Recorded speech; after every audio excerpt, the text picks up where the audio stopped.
Bonjour à tous et bienvenue dans ce nouvel épisode des Tontons Golfeurs. Bonjour Antoine, bonjour Sébastien.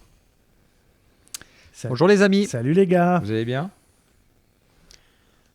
Ça va extrêmement bien, je te remercie mon cher Kevin, j'espère que toi aussi. Ah bah écoute, fort bien, écoute, c'est génial, si on va tous bien, ça va être un super épisode alors. Un épisode qui est très important, je relève le doigt. On relève le doigt, c'est toujours très important de préciser quand quelque chose est très important.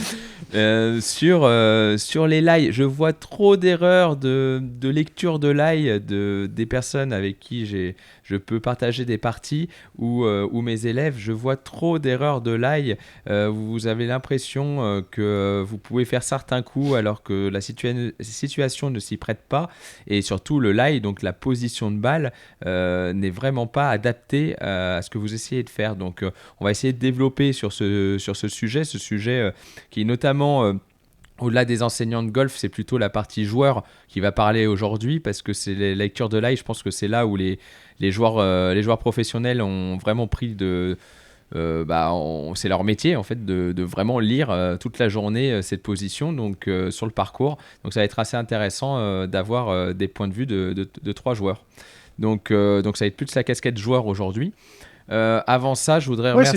c'est du partage d'expérience en fait, de à quel point un lie peut réduire les options ou au contraire les décupler, et que c'est vraiment par le lie que, en fait, c'est le démarrage de n'importe quel coup de golf, c'est le lie, c'est pas la distance, c'est vraiment le lie qui va définir beaucoup de choses.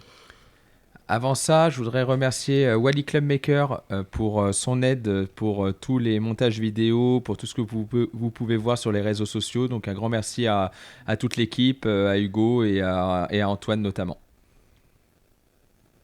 Merci beaucoup à Callaway et Odyssey qui est présent depuis le début de notre aventure des Tontons Golfeurs. Retrouvez l'intégralité de leur gamme et de leurs nouveautés sur leur site internet ou dans vos magasins favoris. Et un grand merci à Golf Planet, média 100% gratuit, 100% digital. Vous pouvez télécharger l'application ou vous inscrire à la newsletter pour ne jamais rien rater du golf français, mondial, international et bien évidemment des nouveaux épisodes des Tontons Golfeurs.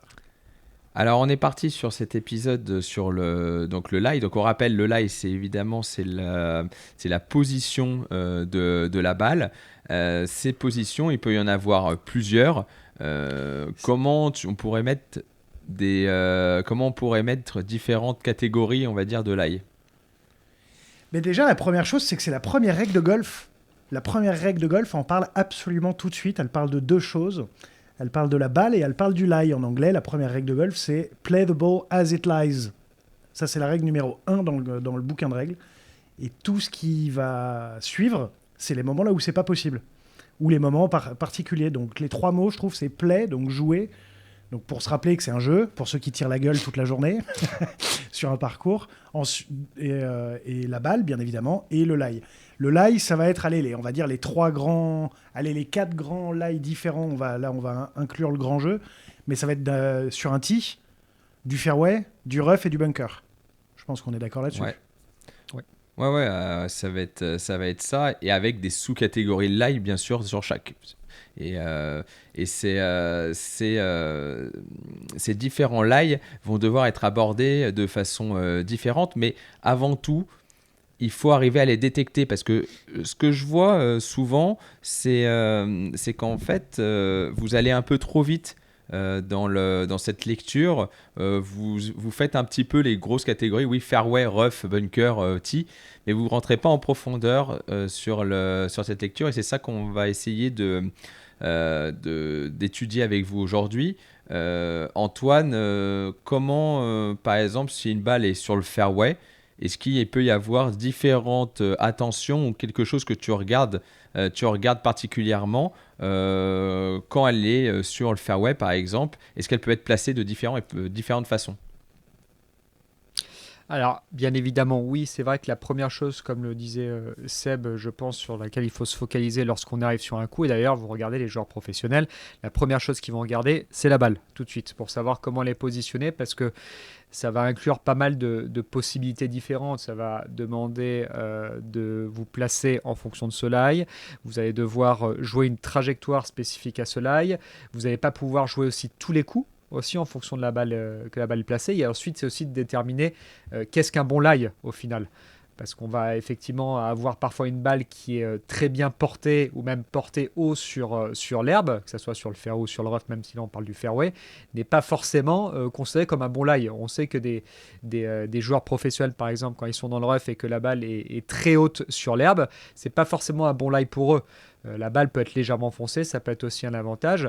Mais là, clairement, lorsqu'on est depuis le fairway, déjà dans un premier temps, c'est de vérifier si la balle est déjà un petit peu enfoncée par rapport au niveau de l'herbe. Donc après, ça va dépendre de la catégorie d'herbe. On peut avoir une herbe qui est un petit peu plus épaisse ou un peu moins épaisse. Et en fonction de ça, la balle va être un petit peu enfoncée ou non.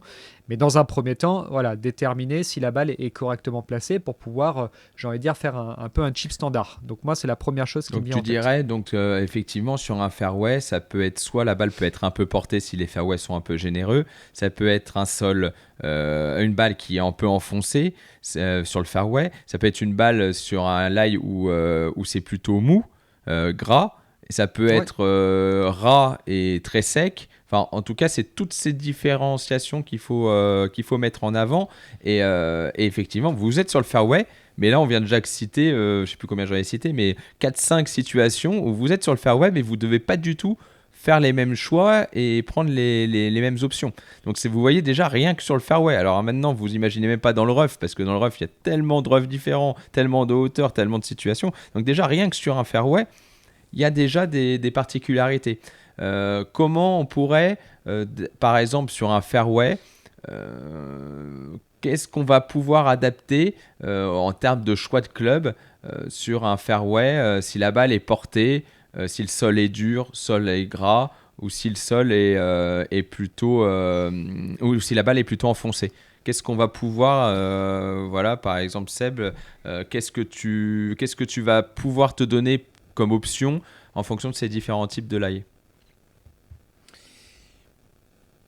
Ben, en fait, ça va toujours être en relation aussi avec la situation véritable qu'on a face à nous. Est-ce que c'est un chip avec là où je suis très près du green? Est-ce que je suis loin du green? Est-ce que j'ai un bunker entre ma balle et le green?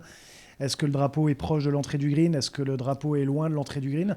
Donc ça, encore une fois, exactement comme vous aviez commencé à développer tous les différents types de lie qu'on peut trouver sur le fairway. On n'a même pas encore évoqué le sens de pouce de l'herbe. Non, mais et d'ailleurs, je l'ai oublié, c'est très important de le mettre. Doigt levé, parce obligatoirement. que c'est sur le fairway, que ça peut avoir quasiment un impact, un énorme impact, mais qu'on ne fait pas attention. C'est le plus gros impact, mais en tout cas, c'est là où c'est le plus facile de passer à côté, alors que ça peut avoir exactement les mêmes conséquences que dans de l'herbe haute. Ouais. Couché dans un sens ou dans un autre. Exactement. Particulièrement sur un sol un peu ras, mais avec un grain un peu contre, et un sol qui est un petit peu souple, pas forcément mou, hein, mais juste un peu souple, là où là, un tout petit peu de grain contre peut être vraiment, je dis pas gratte assurée, mais en tout cas, gratte favorisée. Ouais, donc grain contre, grain avec, c'est effectivement quand on en a déjà parlé dans d'autres épisodes, mais quand l'herbe, c'était sur le putting qu'on en avait parlé, on arrive quand même à parler de putting à tous les épisodes, quoi qu'il se passe. Hein. C'est un truc de fou quand même. Ouais, c'est indécent. mais le grain contre et grain avec, donc c'est quand le grain il est contre, c'est-à-dire l'herbe est plutôt couchée vers nous, alors que quand il est grain avec, l'herbe est plutôt couchée vers la cible. Et après, ça peut être de côté, etc., comme on avait vu aussi au putting. Et ça, effectivement, comme disait Seb, sur le grain contre, attention, on en parlera plus spécifiquement, qu'est-ce qu'on peut mettre en place sur ces grains-là, mais attention à la gratte. Et ce qui est vraiment horrible en plus dans ces situations-là, c'est qu'il n'y a pas une part de chance, mais bon, il y a une part de facilité. C'est dès que vous vous retrouvez avec du grain qui va être avec, le chip va être tellement plus simple par rapport aux chips contre. Et on peut voir notamment de temps en temps sur les fairways des bandes, parce que c'est la façon aussi dont sont coupés les fairways et parfois aussi les avant-greens. On voit une partie avec le grain avec et une partie avec le grain contre. Et d'ailleurs, ce qui est assez drôle parfois, c'est que lorsqu'il y a des drives qui sont faits, si vous voyez par exemple la balle qui atterrit sur du grain, sur une herbe qui est dans le sens du trou, la balle va beaucoup plus rouler, alors que si elle atterrit avec le grain contre, la balle va tout de suite s'arrêter. Donc il y a une petite part de chance aussi quand vous arrivez autour du green et de vous dire de temps en temps, il y a des endroits où l'herbe est un peu contre, où l'herbe est un peu avec. Malheureusement aussi, la chance fait partie un peu du jeu, donc il faut s'adapter à cette situation. Il n'y a pas d'excuse possible. Comme au putting, quoi. La chance. Voilà, exactement. En fait, et puis pour celles et ceux qui nous écoutent, faut pas croire qu'on est dans du trop spécifique. Et si vous êtes à handicap élevé ou et compagnie, se dire oulala, de temps en temps les tontons golfeurs ils sont un tout petit peu trop pointus. C'est qu'en fait c'est justement l'analyse du lie peut vous faire gagner 2 points au chipping en claquant des doigts, juste en analysant mieux les lies et de comprendre en fait que ça on peut plus le faire, ça on peut moins le faire à tous les niveaux. Bien évidemment, quelqu'un qui est 0 d'index, qui nous écoute, il va avoir plus de mal à gratter 2 points. Peut-être qu'il va gratter que 0,4, 0,5 ou peut-être même sur certaines parties, il va les gratter les 2 points en lisant mieux le lie. Mais vraiment, sur les handicaps plus élevés, on n'est pas dans du trop spécifique. On est vraiment dans des choses qui parfois ne sont pas enseignées. Ça, je vous pointe du doigt à vous, messieurs, parce que moi, je ne suis pas enseignant. Donc ça, c'est votre faute. Non, bien évidemment, je rigole. Mais en tout cas, c'est des choses qui sont peut-être moins enseignées parce qu'elles sont très spécifiques. Et c'est vraiment l'expérience de joueurs qu'on peut avoir de joueurs en activité ou retraités qui font qu'en fait, c'est vraiment le point de départ de n'importe quel coup de golf et peut-être encore un petit peu plus particulièrement au chipping parce que c'est vraiment quelque chose qui peut nous enlever des options. Donc, pour revenir sur ta question, Kevin, que tu m'as posée tout à l'heure, le lie, en fait, moi, ça va être mon pote ça va toujours être mon pote parce qu'il va toujours pouvoir me dire qu'est-ce que je peux faire. On voit pas beaucoup de joueurs professionnels s'énerver quand ils ont un mauvais lie, à part s'ils ont un lie catastrophique, plogué sous une lèvre de bunker ou quoi que ce soit. On les voit tout le temps dans la réflexion. Pour comprendre le lie, comprendre comment l'herbe est couchée, comprendre sur tous les coups, comme le disait Antoine, ils arrivent, ils baissent la tête et ils regardent le lie. Ensuite, ils vont regarder le coup qu'il y a à faire. Et là, dans leur tête, se passe ce lie-là me permet de faire ci, me permet de faire ça, ne me permet pas de faire ci, ne me permet pas de faire ça. Donc du coup, l'analyse du lie, c'est le départ de tous les coups. Donc sur le fairway, en fonction, on a oublié encore aussi le fait qu'on n'est pas tout le temps à plat et que le lie fait partie aussi du fait qu'on peut avoir la balle un peu en dessous, la balle un peu au-dessus et que selon là où est le drapeau, selon le chip qu'on a, si on est un peu en descente, si on est un peu en montée, tout ça, ça va avoir une influence sur le coup qu'il y a à taper. C'est la difficulté. Très important. C'est très important, mais là, j'allais pas le dire. Non, ce qui est vraiment... J'allais encore commencer la phrase pareil. Non, non, ce qu'il faut faire attention, il faut vraiment faire attention à cette lecture. Comme disait Seb, c'est très important de ne pas oublier cette étape-là et de passer directement au choix de club et au choix de coup parce qu'on est plus à l'aise dans ce type de coup. Vous allez vous laisser tellement plus de marge en choisissant la bonne option que ça va aller au-delà de « non, moi je préfère jouer ce coup-là ». Il faut que vous preniez l'habitude de vous dire au minimum « est-ce que ma balle est surélevée ? Est-ce qu'elle est sur du sol mou ou gras ? Ou est-ce qu'elle est enfoncée ?» Déjà, mou ou ferme, si je peux me permettre. Et après, vous avez différentes options. Vous avez forcément les chips roulés. Vous pouvez putter. Ça, c'est pour Antoine. Vous pouvez faire des coups au sandwich classique. Vous pouvez faire des coups lobés. Tout ça, après, on va le définir. Pour vous aider un petit peu dans le choix. À partir du moment où la balle est un peu surélevée, vous pouvez imaginer un nombre d'options beaucoup plus importantes. Rouler standard, lobé, c'est possible à faire. Quand le sol est gras, tout ce qui est un peu lobé, sandwich, c'est un peu plus délicat. Quand c'est sec, vous pouvez faire beaucoup plus d'options aussi. Vous pouvez en profiter pour faire rouler la balle. Donc du coup, aller jusqu'au putter, faire 9 ou même des coups assez classiques au sandwich. Évitez de trop ouvrir la face parce que le club risque de rebondir et du coup, ça va être compliqué. Quand votre balle est enfoncée, là, c'est très compliqué de lever la balle. Donc, essayez surtout de trouver l'option qui vous permet, même si c'est en visant pas forcément dans l'axe du drapeau, essayez de trouver une option qui vous permet peut-être de faire rouler la balle, même que ça soit avec un premier bond en dehors du green ou pas. Mais dès que votre balle est enfoncée, c'est très compliqué pour toutes les situations où on a peu de green et qu'on aimerait lever la balle dès le début. Ouais, comme tu le dis, donc du coup, toutes les trajectoires et le choix du club va dépendre entièrement du lie. Donc c'est ça qui va être une certitude. Et c'est vrai que vis-à-vis du lie, comme tu me disais, je pense que la balle qui est un peu surélevée sur le fairway, je pense que c'est là où on peut mettre tout type de trajectoire, bien évidemment relative à la situation. Mais effectivement, dès que la balle est enfoncée, c'est là où ça devient vraiment le plus délicat. C'est là où du coup, le choix peut même aller jusqu'au putter. Hein. Ça, au bout d'un moment, on voit pas mal de joueurs aussi qui peuvent utiliser cette option-là, parce qu'on sait qu'avec le putter, quoi qu'il arrive, on a l'assurance d'avoir un contact qui est bon dans la phase de club. On sait qu'on ne va pas gratter la balle, que de toute façon, on va pouvoir la faire rouler encore plus qu'avec un fer 9 ou un fer 8 et on n'a pas de problème sur le contact. Alors, tu viens de dire justement le mot, pardon Kevin, mais tu viens de dire Antoine 2 fois là récemment le mot qui en fait est au service de tout ça, c'est le contact. C'est-à-dire que l'analyse du lie, oui, elle permet de faire un choix par rapport à une situation, mais c'est dans une idée de favoriser un contact qui va produire la trajectoire qui sera bonne pour la situation. Donc, on en a déjà parlé dans un épisode précédent sur le chipping, là où on était un peu plus rentré dans la technique, que bien évidemment, on vous invite à aller réécouter si vous voulez approfondir vraiment le sujet de chipping et avoir un peu tout qui fait encore plus sens. Mais c'est toujours au service du contact. Bien évidemment qu'une balle un peu tillée sur le fairway, eh ben, ça favorise le contact. On va se dire, ouais, ça favorise de la mettre en l'air ou ça favorise quoi que ce soit, mais c'est surtout que ça favorise le contact.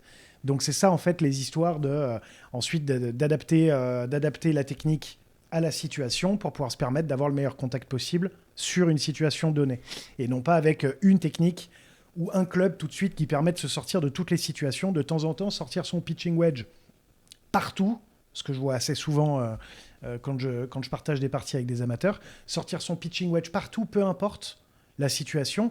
Oui, ça permet de se sortir de certaines situations parce que le lie le permet, encore une fois, mais il y a aussi beaucoup de coups qui ne sont pas du tout optimisés, et là où il pourrait y avoir plein d'autres solutions, justement, en fait, en faisant une meilleure analyse du lie et pas en sortant un peu ce va-tout de pitching wedge qui est devenu un petit peu, je trouve, au chipping, le nouveau chipper. Il n'y a plus de chipper maintenant dans les sacs, mais j'ai l'impression que tout le monde ne sort que son pitch pour à peu près s'en sortir, mais jamais optimiser ce qui aurait pu être fait juste en analysant mieux le lie. Ah, on voit un peu de tout. Hein. J'ai presque envie de dire que parfois je me faisais la réflexion que je voyais tout le monde sortir son 60 degrés. Et déjà, pourquoi on avait un 60 degrés dans le sac, c'est pas forcément adapté à tout le monde, mais je pense qu'il y a du tout, mais la vraie réalité, c'est ce que tu viens de dire, c'est que on voit souvent des personnes qui utilisent qu'une façon de chipper.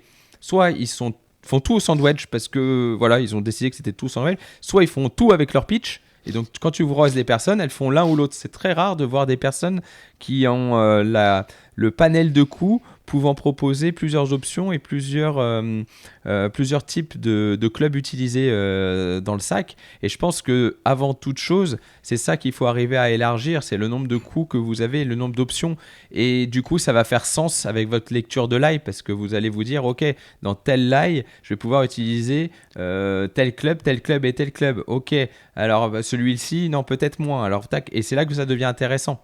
On peut peut-être essayer de faire un peu de situationnel, même si on n'est pas en vidéo, de se poser la question, chacun une situation.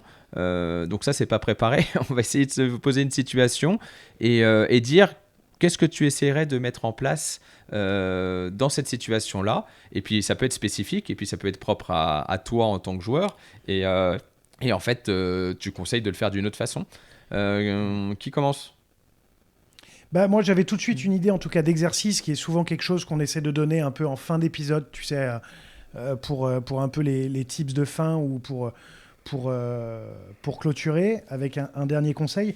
Mais je trouve que l'un des meilleurs exercices ou situationnels justement pour mieux comprendre ce qu'on peut faire dans un lie, enfin sur des lies différents, c'est avec plusieurs balles. Ça peut être 3, pas plus que 3.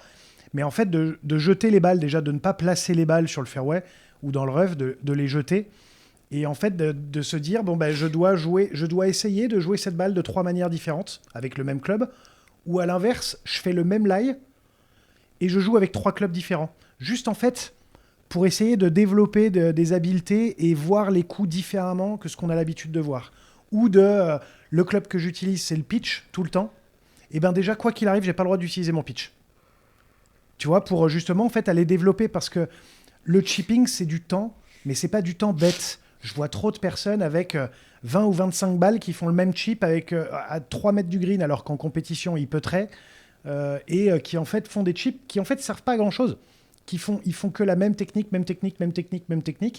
pour des résultats plutôt bons, parce qu'en fait, le chip est extrêmement facile, plutôt que d'aller justement créer de la variété dans les lies, dans les clubs, dans les situations, qui savent en réussir à vraiment, ok, quand je suis dans cette situation-là, je suis mort, je sais pas faire. Donc je bricole un truc même au bois 3, parce que oui, il y a les bois aussi qui peuvent servir, on le voit chez les joueurs de très haut niveau parfois qui sortent des bois.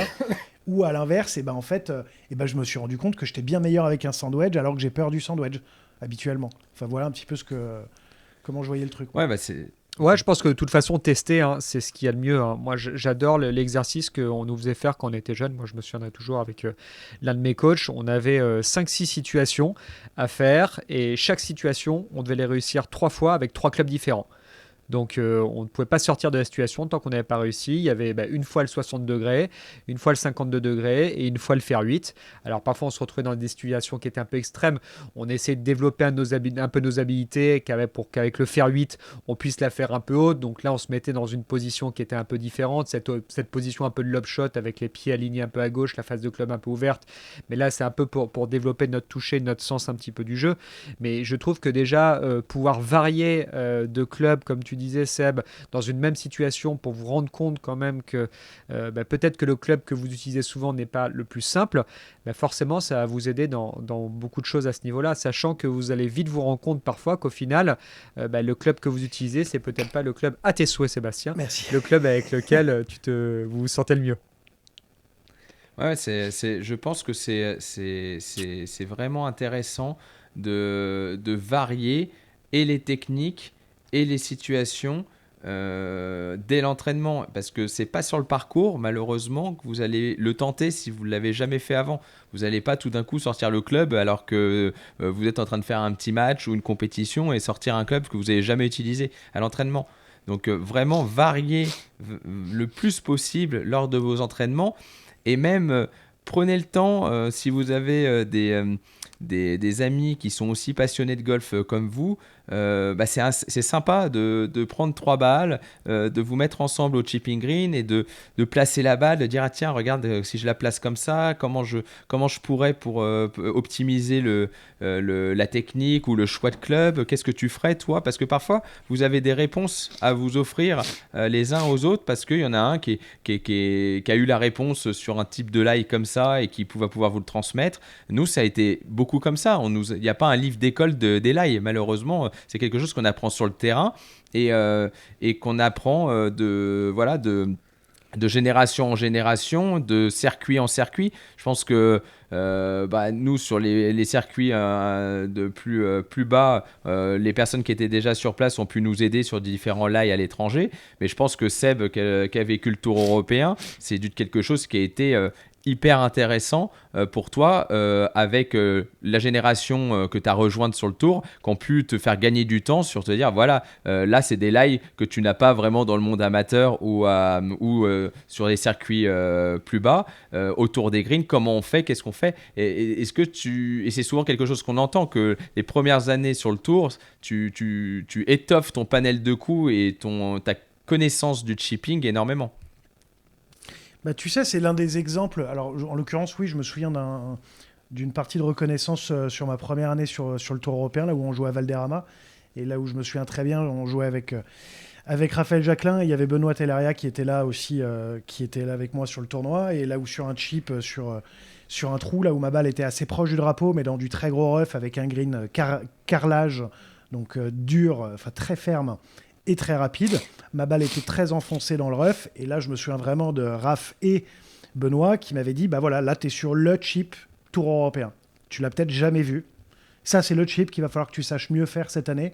Bah parce que c'est un chip que tu vas beaucoup rencontrer. Donc ça m'a évoqué tout de suite ça. Et d'ailleurs, comment tu le fais ? Comment tu le faisais ? C'est ça qui intéresse tout le monde. Alors, en l'occurrence, avec une balle très enfoncée dans le rough, là où il faut la faire voler sur une très très courte distance, c'était en l'occurrence en baissant le shaft beaucoup, donc c'était dans le rough, en baissant le shaft beaucoup pour aplanir un peu le club, rajouter du coup...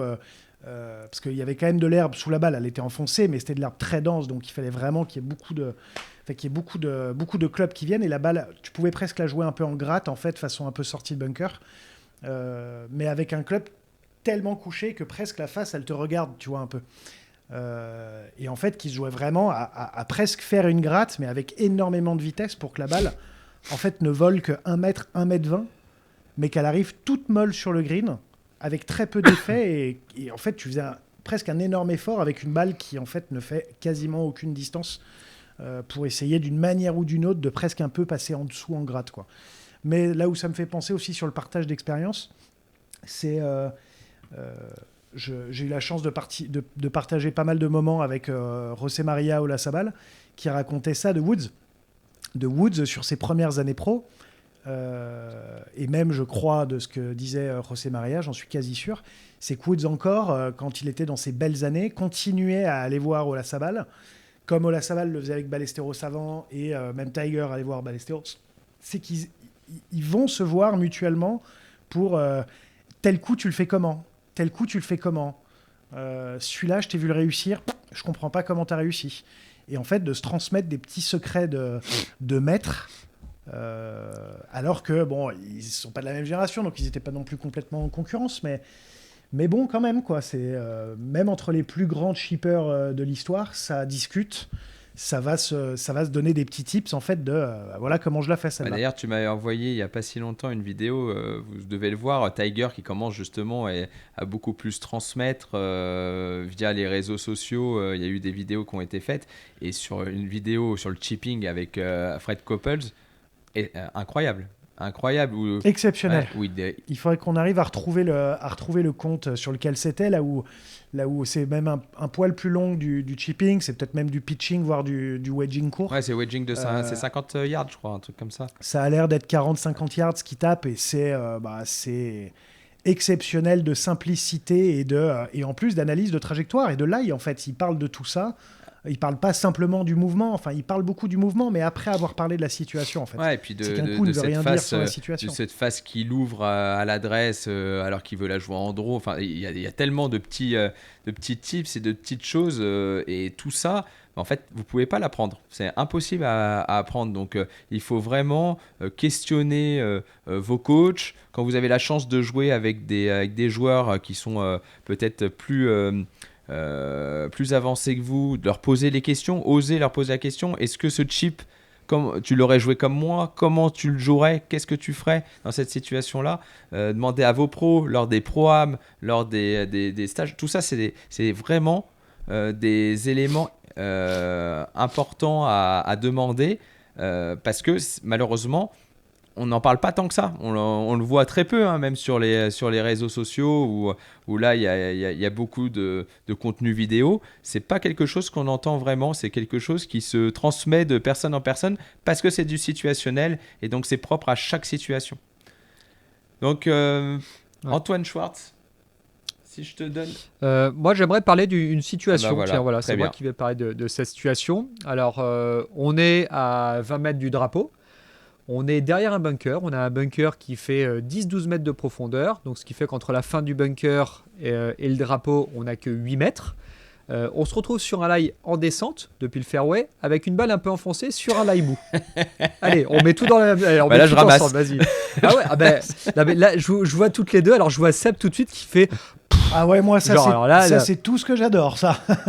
Mais de toute façon, c'est tout ce que tu adores et c'est tout ce que la majorité des gens, je pense, vont avoir du mal à faire. Moi, je drop injouable.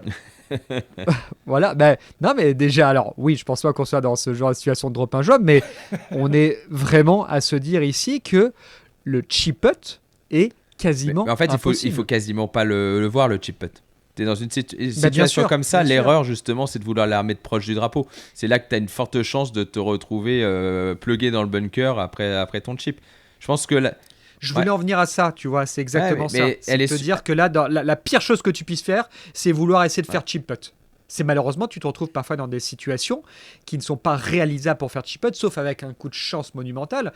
Mais au bout d'un moment, il faut accepter dans une situation, et d'une de savoir se positionner, bien évidemment, mais aussi accepter de faire chip putt ou chip de putt, parce que du coup, tu te retrouves dans une situation qui est juste horrible et donc merdique. là, dans cette Ou situation, même chip de putt en fait. Parce que si tu fais chip gratte dans le bunker, que t'es plugué, que là tu restes dans le bunker, qu'ensuite tu fais fusard derrière le green, chip à 6 mètres mais t'es dégoûté, t'en prends 3, tu fais quadruple.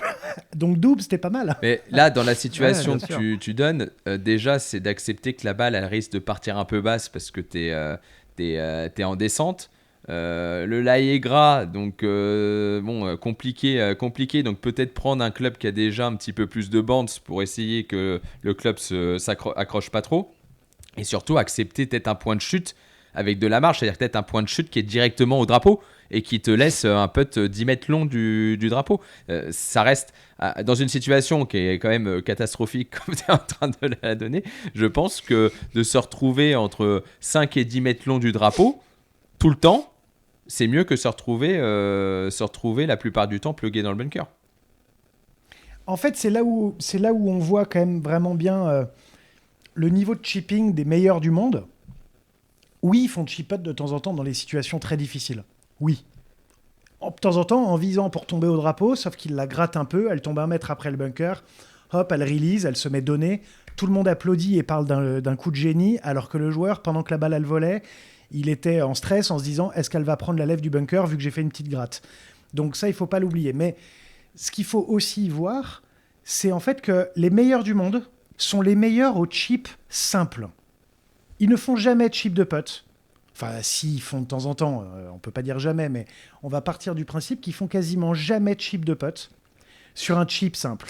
Donc s'ils font de chip de putt, ils ont vraiment l'impression d'avoir perdu un coup, voire un coup, voire un coup, 2 sur des chips très accessibles. Et sur les chips les plus durs, l'objectif c'est de faire 3 coups là, c'est de faire chip, 2 putts.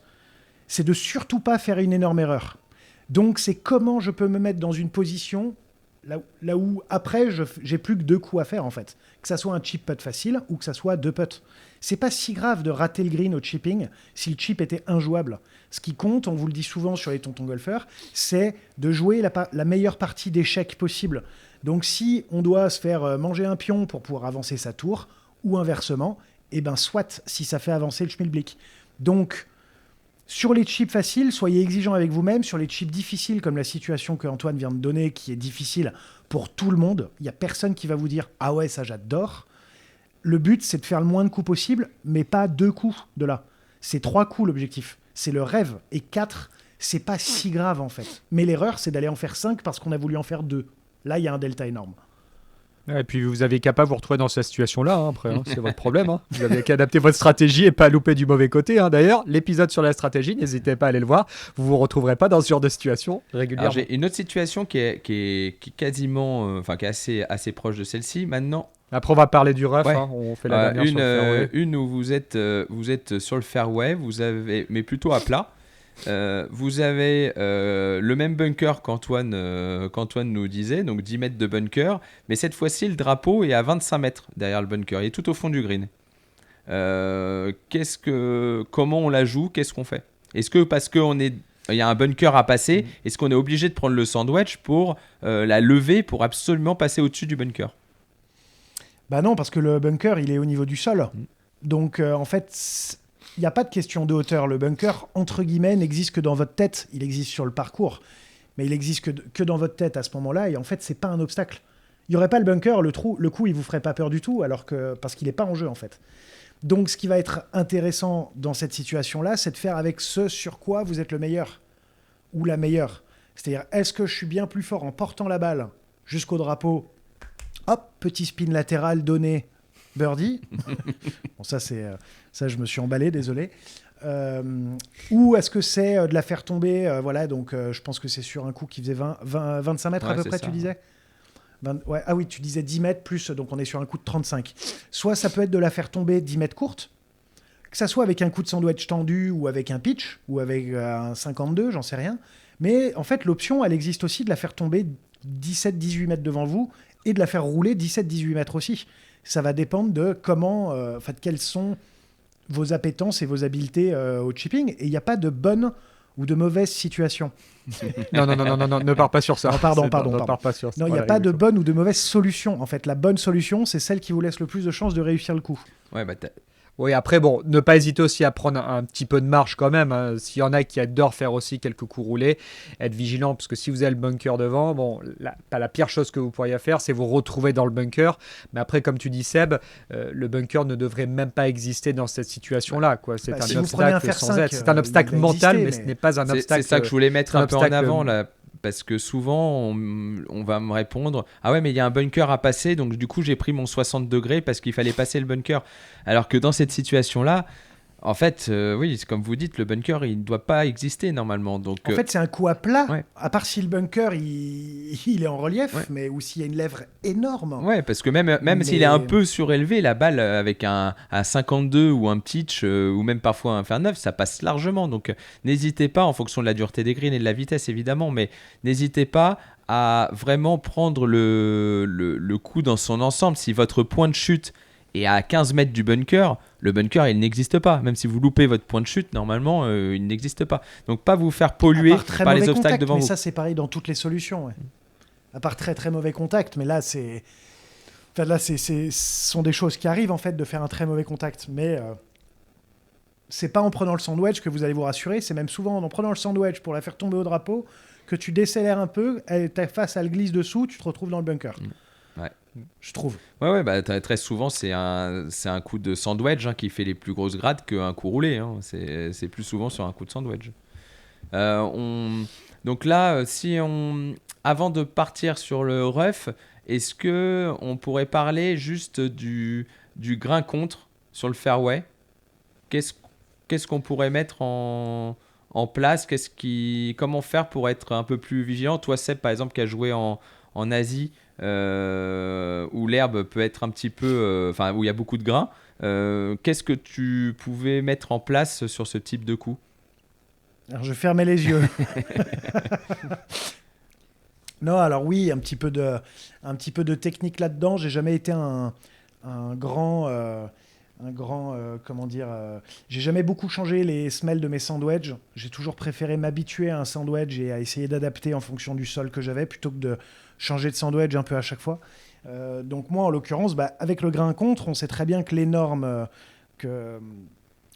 erreur qui peut venir et qui peut favoriser un mauvais contact, c'est qu'il y a de l'herbe qui se coince entre la balle et la face de club, ce qui fait qu'on n'a pas un contact direct avec la balle. Donc il est vrai qu'en général, dans ces situations-là, je déplaçais ma balle un tout petit peu à droite dans le stance pour pouvoir la prendre un petit peu plus tôt dans l'arc.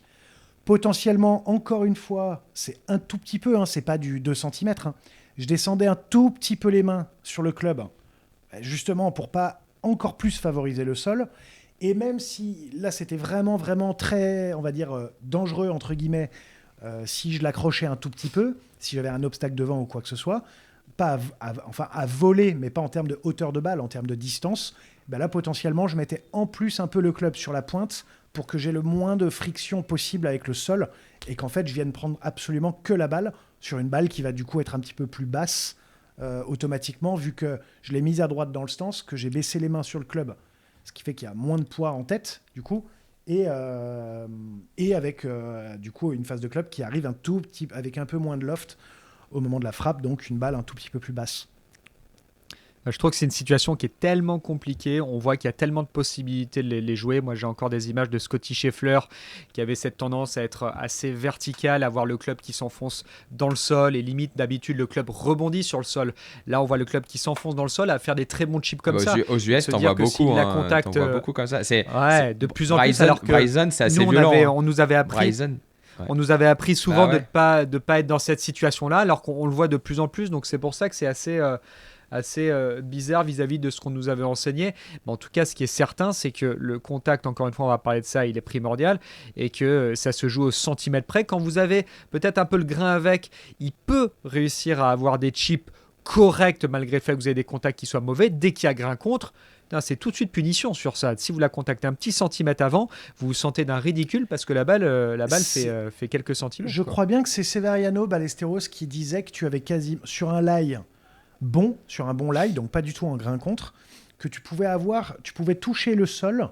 Là, on parle pas des situations spécifiques avec le sol mou et compagnie. On parle sur un sol de fin de printemps, été, sur un fairway de bonne qualité.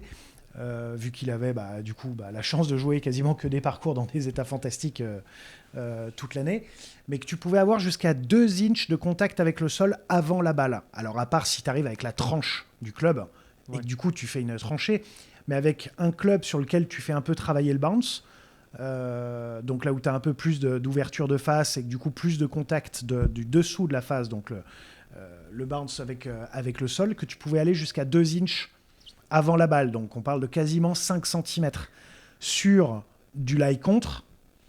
Ça, on peut l'oublier, hein. C'est beaucoup plus exigeant que un sol en très bonne qualité avec quasiment le grain avec, même là où, comme tu dis, le club il glisse en fait pendant longtemps sur le sol, donc là où il n'y a pas le même degré d'exigence quand le lie est contre.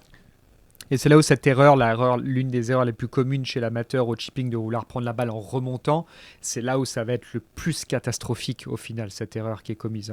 On n'oublie pas que la majorité du temps sur le fairway, lorsque vous avez du grain contre, jamais n'essayez de prendre la balle en remontant, parce que la majorité du temps, l'erreur principale qui va arriver, ça va être un contact qui va être un petit peu plus tôt avant la balle, et là, la balle, elle peut ne pas bouger du tout. Ça peut faire air shot. On en a déjà évoqué dans le chipping, mais c'est vrai qu'on a une herbe en France qui est avec très peu de grain, et donc du coup, on peut se permettre d'avoir cette marge de bounce et de jouer vachement. On est plus gagnant à faire jouer le bounce et du coup pouvoir même toucher un petit peu avant, comme disait Seb, et d'avoir un club qui glisse et au pire de faire une grade bouncée, ce qui n'est pas la même chose qu'une grade qui est plantée. Par contre, quand vous allez à l'étranger, que vous trouvez des greens, des fairways avec beaucoup de grains, effectivement, si vous êtes que dans cette technique-là, vous allez être limité. Donc c'est là où on voit de plus en plus ce qu'on disait avec Antoine, là, des joueurs sur le circuit américain qui font même des plantés où le club est hyper vertical parce qu'ils veulent absolument assurer un contact. Ouais, faut pas avoir peur de ça. On voit trop de joueurs vraiment vouloir tellement en fait mettre la balle en l'air. Mais la balle en l'air, elle n'a de sens que si la situation le demande. Donc se jeter en arrière pour essayer de la lever, ça veut dire qu'on peut prendre un club plus ouvert. En fait, là, on revient dans ce qu'on disait tout à l'heure, sandwich, faire neuf, sandwich. Si vous prenez votre pitch et que vous essayez de le mettre en l'air et que vous vous jetez en arrière, prenez un autre club. Vous n'aurez pas besoin de vous jeter en arrière, en fait. C'est vraiment faut pas aller créer des problèmes là où il n'y en a pas. Quand on peut prendre un club plus ouvert, on peut le prendre, plutôt que de se jeter en arrière et de faire une daube avec le club que soi-disant on aime bien et qu'on utilise un peu tout le temps. Donc d'aller vers le sol avec un peu plus de loft peut aussi parfois être une très bonne solution si le lie est bon. Là je parlais pas du grain contre, bien évidemment. On va passer sur des lies dans du rough. Donc dans du rough, ça va être sensiblement les mêmes choses à analyser. Est-ce que ma balle est enfoncée dans le rough? Est-ce qu'elle est enfoncée mais il reste encore de la matière en dessous par rapport au sol dur, donc elle est quand même portée, elle est enfoncée mais portée? Est-ce que la balle est totalement portée, elle est sur le haut du rough? Est-ce qu'elle est tout au fond et du coup elle est vraiment contre le dur? Est-ce que l'herbe est couchée dans un sens ou dans l'autre? Est-ce que le rough est épais ou pas épais? Donc ça, c'est toutes ces différentes situations. Qu'est-ce qu'on peut dire un petit peu sur ces types de coups? Est-ce que là, pour le coup, on est obligé de s'orienter vers un autre type de club ou on peut pareil varier beaucoup les clubs? Alors, dans un premier temps, est-ce que la balle portée est un avantage? Oui et non. La balle enfoncée est un avantage, oui et non. Ça va dépendre, comme tu dis, de l'épaisseur de l'épaisseur du rough. Je pense que ça peut être pas mal qu'on expose peut-être point par point, situation par situation. On imagine un rough qui est plutôt épais avec une balle qui est enfoncée. Voilà, quelle va être la première chose et l'impact majeur. Ce qui est certain, c'est que lorsque vous allez poser votre club à côté de la balle, vous allez voir qu'il va y avoir quand même pas mal d'herbe qui va s'interférer entre la balle et la face de club. Excuse-moi, elle est enfoncée, mais il y a encore de l'herbe en dessous, elle est enfoncée contre le dur tout au fond. Alors, on va rentrer dans ce truc. Il y a encore un peu d'herbe en dessous quand même. Ce qui est souvent une situation assez commune au final. Voilà, exactement. Donc, qu'est-ce qui va se passer dans cette situation-là? Comme je disais, il va y avoir de la matière qui va s'interférer entre la face de club et la balle. Donc, je parle d'un rough qui peut être un petit peu épais. Donc, forcément, dans cette situation-là, la balle va sortir un petit peu plus douce. Donc, il va falloir que, du coup, vous anticipiez cette problématique. Cette problématique qui ne va plus en être à partir du moment où vous lisez correctement ce lie. Donc, je sais que la majorité du temps, quand je me retrouve avec des élèves qui sont dans cette situation-là, allez, 9 fois sur 10, la balle va rester courte ou la balle va à peine sortir du club. Tout simplement parce qu'il n'y a pas eu cette anticipation. Donc, dans ce genre de situation, il faut imaginer que la position du drapeau est un tout petit peu plus loin par rapport à ce qu'elle est pour en réalité avoir une balle qui va sortir beaucoup plus douce.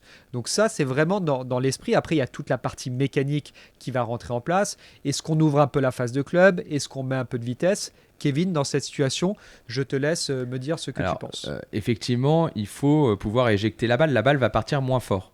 Si vous avez du rough, et comme disait Antoine, du rough qui va se mettre, de l'herbe qui va se mettre entre votre club et la balle, elle risque de se refermer un petit peu. Donc souvent, on va avoir tendance à ouvrir un petit peu la face de club pour pouvoir mettre de la vitesse et avoir une balle qui sorte comme une molle, parce que si vous le mettez le club tout droit, vous risquez et de vous enfoncer dans l'herbe, et en plus que la balle, si jamais vous prenez que la balle, elle part trop forte.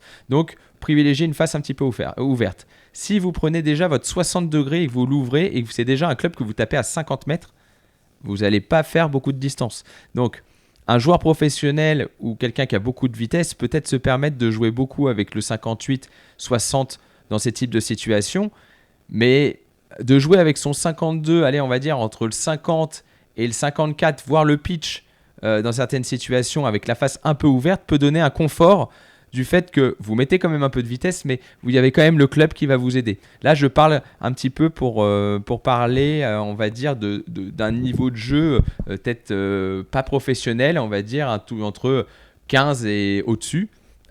Souvent, vous n'avez pas forcément des énormes vitesses, donc pas hésiter à justement tricher, entre guillemets, en prenant un club déjà un petit peu fermé que vous ouvrez, et à ce moment-là, vous allez avoir le confort de pouvoir taper sans vous déchirer dans le rough, et d'avoir une balle qui sort quand même du rough et qui va aller sur le green.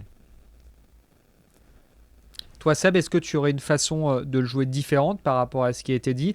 On rappelle, hein, on est sur une balle qui est enfoncée, dans de l'herbe qui est assez épaisse. Il y a quand même encore un peu d'herbe sous la balle. Est-ce que tu jouerais de cette façon-là également ou... Je suis assez d'accord avec vous. Bon, parfait. Alors du coup, vas-y, on y va, on change de situation. Sébastien, dis-nous une situation dans laquelle tu jouerais tel ou tel coup. Moi, la balle très très tillée. Ouais. La balle très très haute dans le rough, qui est une balle que j'ai, justement, vu que tu l'évoquais tout à l'heure, Kevin, c'est que j'ai découverte en fait en Asie, sur une herbe qui est beaucoup plus épaisse, et là où la balle peut vraiment se retrouver, on a l'impression, mais qu'elle est posée sur un petit tapis en l'air, sauf qu'en fait, y a 10 cm d'air presque avant le sol, entre la balle et le sol. C'est de l'herbe qui est suffisamment forte en haut pour que la balle puisse s'y poser. Et c'est là où j'ai vraiment en fait découvert qu'en fait, c'était pas un chip très facile à jouer. Que j'arrivais, trop bien, elle est bien placée. Et puis là, tu fais ton petit chip à l'européenne, et puis pouf, la balle, en fait, tu la touches à peine, elle tombe en dessous. Et là, tu es enfoncé 10 cm sous le sol. Donc ça m'a obligé du coup à chercher. Et c'est là où, sur les balles très très tillées, je me suis rendu compte que de vouloir la jouer en fait, vraiment dans un énorme esprit de taper la balle en draw, de la taper de l'intérieur vers l'extérieur, avec la balle même vraiment en face de mon pied gauche, sans avoir le poids à gauche, hein, vraiment en étant très équilibré, la balle à gauche, la jouer haute en draw comme ça, comme un espèce d'énorme grand coup de raquette de tennis vers le haut, et en fait que ça me permettait d'avoir une balle qui sortait toujours un peu de la même manière, un peu en l'air, avec effectivement un tout petit peu de draw, pas trop de spin, mais au moins je faisais tout le temps le contact. Alors là, c'est ce qu'on parlait de surtout pas prendre la balle en remontant tout à l'heure sur le fairway. Là, tu étais un peu plus Alors dans que là, l'esprit de j'étais la dans prendre en une idée de remontant. quasiment la prendre en remontant, comme si je voulais taper un gros drive en draw, haut en l'air en draw, mais sur un Ouais. mouvement de chipping. Parce Et- que le lie, en tout cas, s'apprêtait pour faire ce genre de situation. Ouais, et qui, sur des roughs un peu denses en Europe, pas quand ils sont très très hauts, parce que l'herbe elle a tendance à vite se courber, Julien. Bravo. Ouais, Bravo. bravo, bien joué. 8 sur 10. Ouais, pas mal. Et donc, du coup, là, en Europe, elle a tendance, du coup, vu qu'elle se courbe un peu, la balle n'est pas autant tillée qu'en Asie. Mais par contre, dans des semi-roughs, de temps en temps, ou des roughs un peu, tout petit peu plus haut que des semi-roughs, mais très denses, la balle peut se retrouver très tillée comme ça. Et du coup, c'est vrai que là, du coup, c'est des moments là où je devrais vraiment être dans cette idée, mais tu sais, qui pourrait presque ressembler à ça, là où tu finis comme Ouais. ça, tellement tu veux la taper haut en draw, en fait. Ouais. Et en voulant, avec une volonté de la prendre même en remontant, mais avec une balle à gauche, pas avec une balle à droite, bien sûr. Ouais, c'est ça qui est dangereux, c'est de vouloir la prendre trop verticale. On se retrouve avec très peu de face qui va arriver face à la balle et qui risque de passer du coup en dessous. Et souvent, on la prend dans le haut du club. Donc ça, effectivement, ce que dit Seb, c'est intéressant. Et vous pouvez le faire aussi avec un club aussi peut-être plus fermé et plus type chip roulé. En fait, il faut plus l'imaginer comme un chip roulé ou pris un chip roulé en remontant plutôt que de prendre votre sandwich. C'est pas évident quand la balle est très surélevée de prendre un sandwich. Effectivement, vous avez un sandwich très ouvert. Vous avez vraiment le risque de passer complètement en dessous et là de creuser sa tombe. Parce que là, pour le coup, c'est vrai que j'ai l'image, Seb, de ce que tu dis, où tu as tout rasé, la balle est toujours là. Et au fait, pour le coup, là, tu es vraiment, vraiment pendu au milieu de ton trou. Et pourtant, tu as l'impression d'avoir fait un bon mouvement. Et là, tu as un moment de solitude de 1 ou 2 secondes, là où tu te rends compte que la balle n'est pas partie. Qu'elle est toujours là. Et qu'elle est beaucoup plus basse. Et là où tu te dis, là, par contre, ça va être très compliqué de la sortir. Ouais, je pense que c'est effectivement une très grosse erreur parfois d'énormément ouvrir. C'est même la plus grosse erreur d'ouvrir complètement sa face de club dans ce genre de situation quand la balle est autant levée, parce que vous pouvez pas déjà en ouvrant complètement la face de club, vous allez vous favoriser techniquement, je trouve, à vouloir la prendre en descendant. Et en plus de ça, c'est là où la majorité du temps vous allez avoir cette erreur et vous allez vous sentir tellement nul, alors qu'au final, c'est juste que vous n'avez pas bien lu ce live. Pour ceux qui pensent que tout ce qu'on dit depuis le début de l'épisode est trop compliqué, je reviens là-dessus vu qu'on en a parlé aussi un petit peu en début d'épisode, justement, s'adapter à chaque situation va vous rendre le golf beaucoup plus facile. C'est en ne voulant mettre que une seule technique sur toutes les situations que c'est super dur. Parce qu'en plus de ça, en général, je dis bien, pas systématiquement, ce que vous croyez maîtriser est pas si bon que ça. Peu importe votre niveau, que vous soyez 5 d'index ou que vous soyez 30 d'index. Ce que vous essayez de transposer un petit peu sur tous les chips, vous n'êtes pas si efficace que ça. Mais c'est pas du coup, il faut prendre tous les chips en descendant, ou il faut prendre tous les chips en remontant, ou il faut faire tous les chips du fairway de cette manière-là. Là où on vous aiguille sur cet épisode, c'est justement de vous ouvrir en fait à ce que vous avez véritablement en face de vous, donc votre lie, votre situation, vos qualités, et en fait de vous rendre la tâche la plus facile possible. Sur cette balle qui est trop tillée dans le rough, le plus facile, ça va être de quasiment vouloir la prendre en remontant. Sur un grain contre, ça va être de la prendre très en descendant.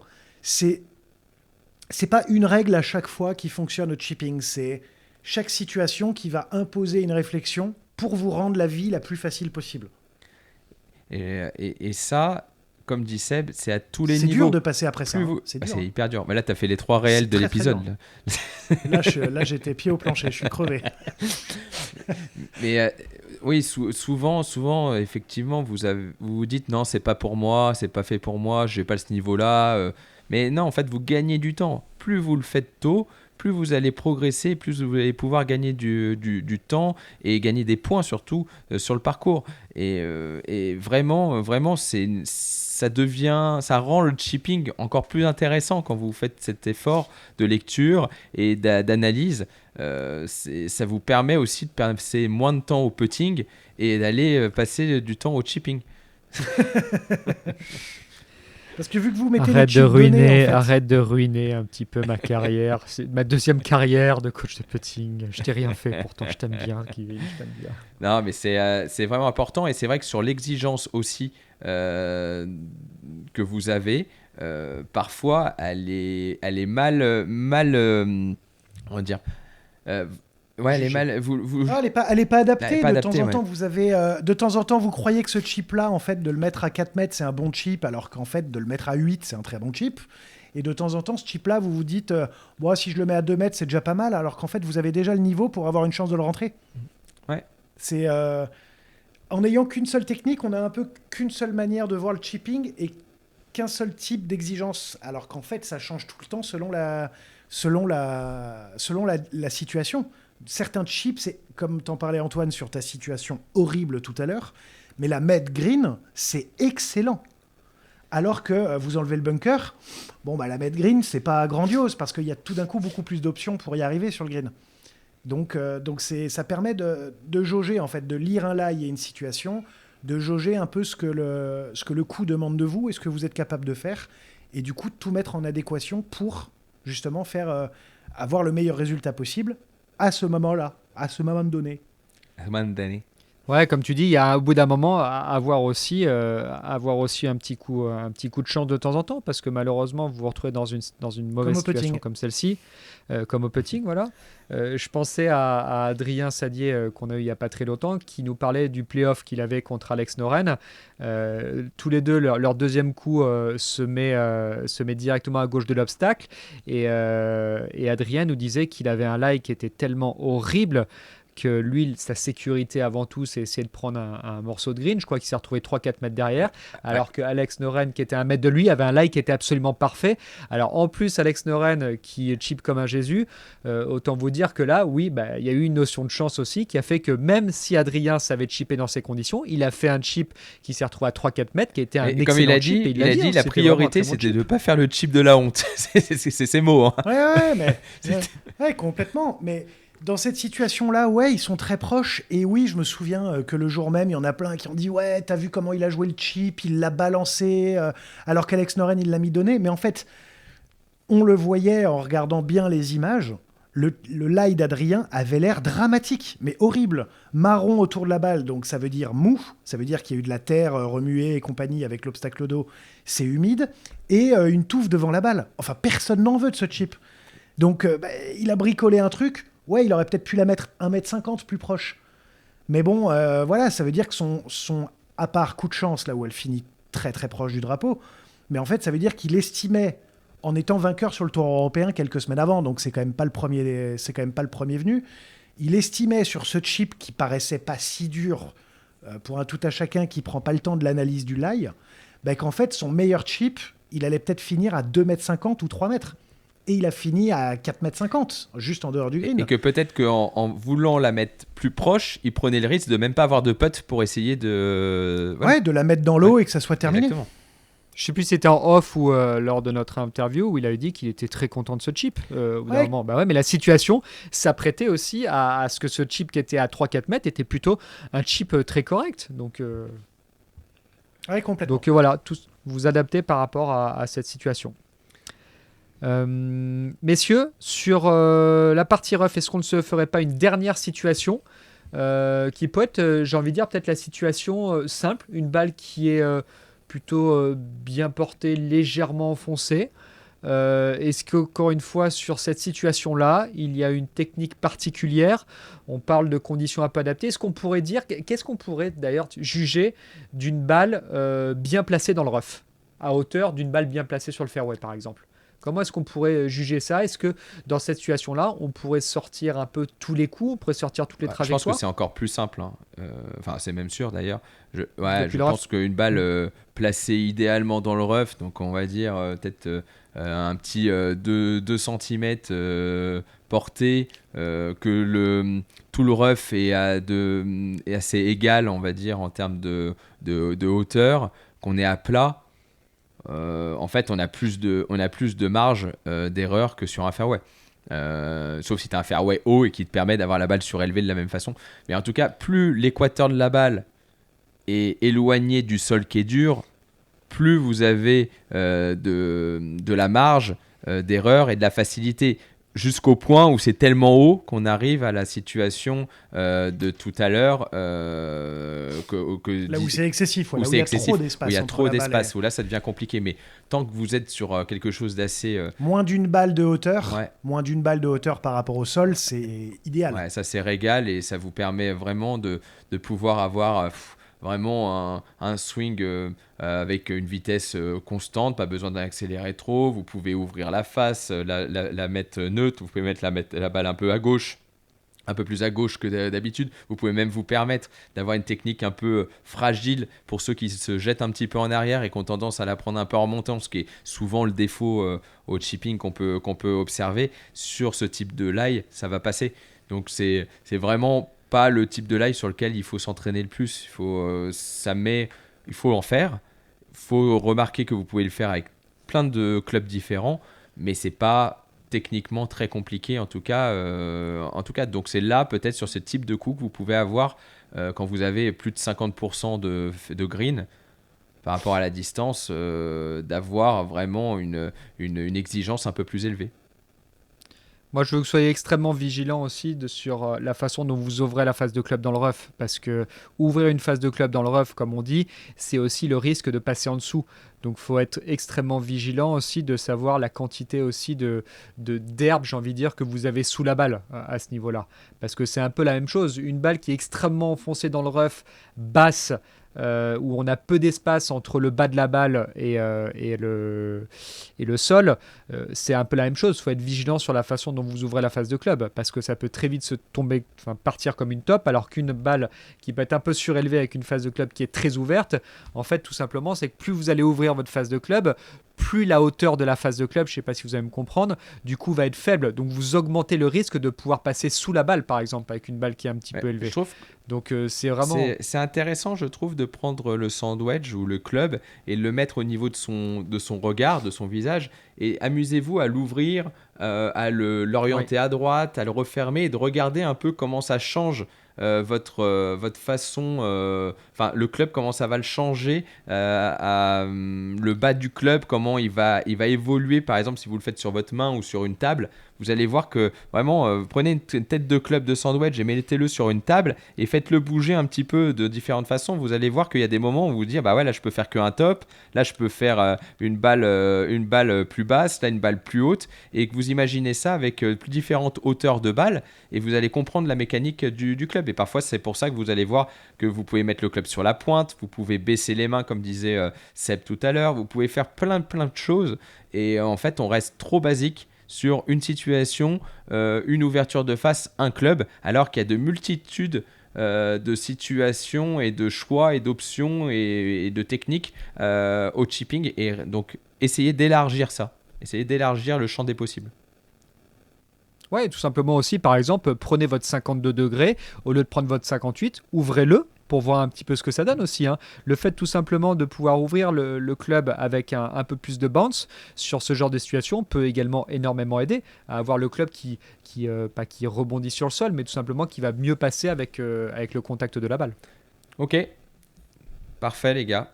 Et super les gars. Et Donc variez, soyez curieux. Il faut varier et soyez curieux.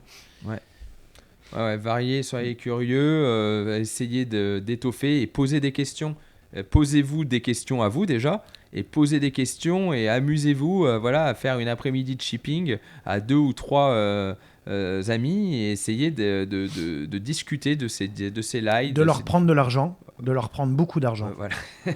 Mais de discuter, discuter, et n'hésitez pas à faire des heures de chipping aussi avec vos pros pour parler de tout ça, parce qu'ils ont plus l'habitude, et parfois vous êtes trop fermé au fait d'avoir l'impression de maîtriser le sujet du chipping parce que vous chippez plutôt bien, et c'est une bonne nouvelle, mais ça peut devenir encore quelque chose de plus fort et que vous pouvez gagner des points encore dans ce secteur. C'est que vous avez des facilités, mais vous n'êtes pas encore assez fort dans plusieurs situations différentes. Donc n'hésitez pas à poser des questions. Chipping, tout comme le putting, je sais que c'est pas amusant de l'entendre parce que c'est pas tout le temps les secteurs les plus amusants à travailler, mais chipping et putting, vous ne serez jamais à votre potentiel max. Vous pouvez toujours faire mieux. Donc ça vaut le coup en fait, parce que c'est pas sexy d'aller faire 1 heure de chipping suivie de même juste 5 minutes de putting, vu que c'est de la chance, qu'on préfère tous aller taper des balles ou aller sur le parcours, et c'est très bien. Mais en fait, un peu de chipping curieux avec les bonnes intentions et meilleur apprentissage de ce qu'est lire un lie et choisir le bon chip, ça peut vous changez vos parties. En fait, ça peut même améliorer votre grand jeu, parce qu'à partir du moment là où vous êtes plus en confiance avec votre chipping, bah, du coup, vous vous autorisez à rater des coups, vu que vous savez que vous chippez bien. Donc ça peut être un cercle aussi très vertueux pour votre grand jeu. Exactement. Et pour avoir des très très bons sandwichs, bien évidemment, on peut remercier qui? Callaway. Callaway qui est capable de vous fournir des excellents sandwichs. N'oubliez pas d'aller regarder l'intégralité de leur gamme, que ce soit les sandwichs ou les longs fers, sur les différents sites internet, et surtout aller faire des fittings. Et Kevin, avec qui on peut aller faire des fittings? Faire des super fittings chez Wally Club Maker, où vous pouvez acheter ces super sandwichs et ces super clubs. Donc n'hésitez pas à aller les voir, ils sont présents à différents endroits, que ce soit à Longchamp où je suis, à Paris, mais aussi dans différents clubs en France et à Paris. Ils sont quasiment présents sur toute la planète, donc du coup, Golf Planet. On a travaillé les transitions. On est bon sur la transition. On a travaillé les transitions, là, c'est quand même un autre niveau, là. Dommage qu'il n'y ait plus personne qui écoute à ce moment-là. Ouais, peut-être qu'on est que tous les trois, mais au moins, on s'est bien marré. Un grand merci à Golf Planet, notre partenaire 100% digital et 100% gratuit. Vous pouvez télécharger l'application pour suivre absolument toute l'actualité golfique, française ou internationale, et bien évidemment aussi vous inscrire à la newsletter que vous recevrez tous les lundis pour le petit topo de la semaine d'avant. Un grand merci les gars pour cet épisode chipping sur mieux comprendre les lies. Merci à toutes et à tous de nous avoir écoutés jusqu'au bout. Vous pouvez bien évidemment nous contacter par mail @letontonsgolfeurs ou sur tous les réseaux sociaux, bien évidemment. On est présent les Tontons Golfeurs. Vous pouvez nous écrire, nous poser des questions, interagir avec nous, bien évidemment repartager nos épisodes. Un petit 5 étoiles, ça fait toujours plaisir. Et puis nous, on se retrouve dans 2 semaines pour le prochain épisode des Tontons Golfeurs. Salut les gars. Salut. Salut.